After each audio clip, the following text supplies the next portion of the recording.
NGBN TV, a network for men in their 40s, 50s, and 60s, coming January 2024. My name is Chris Rubio. It's September 12th, 2023, and this is The Rundown with Rubio. We've got 5 topics we're going to cover today. Remember, they're going to go along with the principles of the Rubio method. What are those principles? Everything happens for a reason. There are winners and losers in life. Accept and embrace. Working hard is not enough. Confidence is the key. All right, so for the first one, everything happens for a reason. Yesterday, the Food and Drug Administration on Monday approved updated COVID vaccines from Pfizer and Moderna. All right, so everything happens for a reason on this one. There's either 2 reasons this is happening. Either they know what's going on with this new strain of the Rona, and they're predicting it, and they're going to try to jump ahead of it and do a vaccine. Or you could put your tinfoil hat on and say, well, maybe Pfizer's stock is a little bit down and they just need some extra money.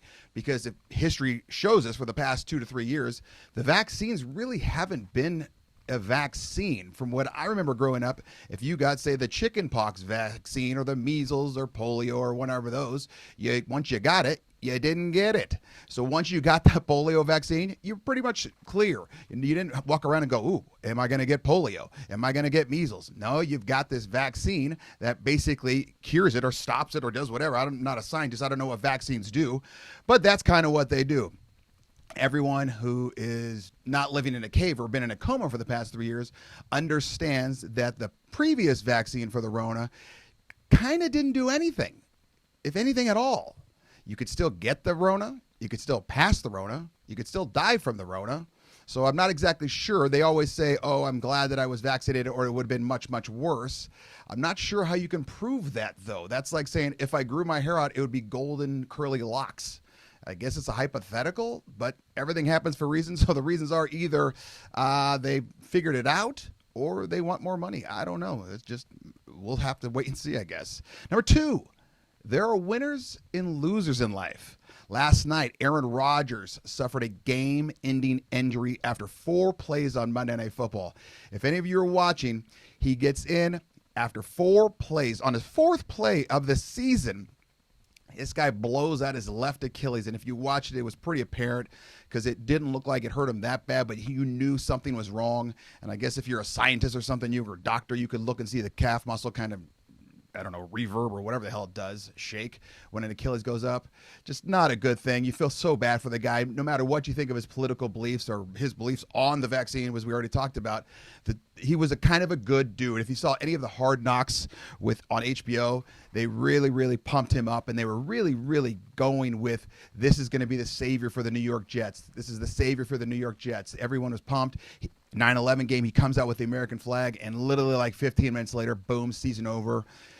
So that's not a good thing. So winners and losers in life. I guess everyone else that's not on the Jets is the winner for that one. And the losers are anyone involved with the Jets, even though they did come back and win, which is absolutely astonishing. One guy, Williams, or I don't know who it was, I think it was a rookie, had a phenomenal catch where he basically tipped it to himself. You can see the highlights. Make sure you go and see it. But winners and losers in life, Aaron Rodgers, is tough to see. Third, we've got accept and embrace. This one's kind of a unique/weird one. Joey B claims he was at ground zero the day after 9/11, but he was in a Senate giving speech. Now, don't get me wrong. I understand that all politicians lie. It's just kind of the thing they do. And nowadays, the reporters don't really even call them out anymore. Like, hey, Rubio, you say you have great hair right now. And no reporter would even say, Rubio, you literally don't have any hair. So what the hell are you talking about? And Joey B, like every politician, he's going to lie. But this one, he does lies where it's just, they're easily refutable. Like you could easily just go check what was he doing, on 9/11 back in 2000, I think it was 1. Yeah, 2001.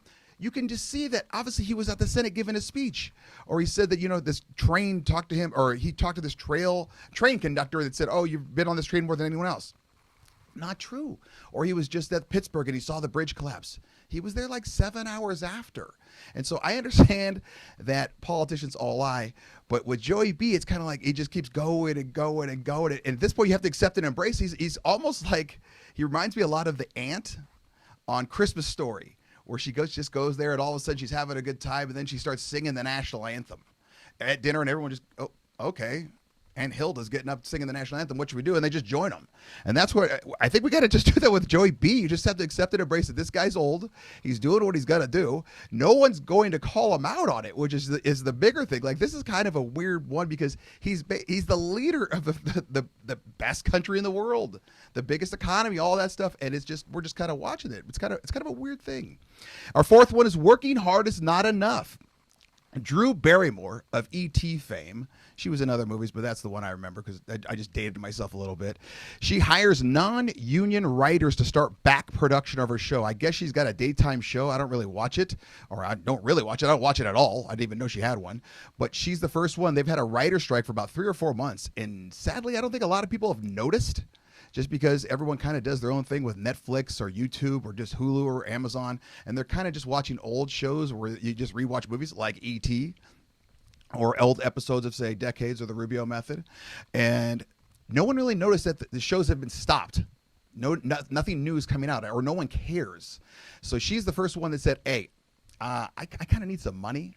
I kind of like to have some shows going. So she picked up these non-union writers. I think they call them scabs. So everyone basically in Hollywood is pretty pissed off at her because they're like, hey, man, you jumped the union line or the strike line or whatever it's called.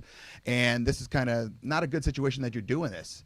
And she just kind of went through it. So it's basically working hard is not enough. So if you're one of those writers that's on strike and you're really working hard and you want to work hard, Drew Barrymore does not care. And our last one, confidence is the key. This is going to be kind of a niche one. Jaden Hicks of Washington State University football is having a monster season. It is only week 2. I know Jaden personally. He's my middle son, Ritz's very good friend. He came in with him at the same class, the 2021 class. They've been together for 3 years. Jaden and Ritz are both redshirt sophomores, so this is their 3rd year. And from day one, I've loved watching Jaden play. I've even told him to his face several times with Ritz in the room, man, you are my favorite WSU player without a doubt. And they both kind of look at me and I go, I don't know what to tell you. Here's the reason why. This guy plays with utmost confidence. I even texted him yesterday and said, hey, man, do you play with confidence or ignorance? Like, do you not want to know what's happening, or are you just going full speed? And he said, confidence, baby. And if you ever watch this kid play, he plays a lot like Cam Chancellor. He's about 6'2", 6'3", probably 215, 220, maybe 225.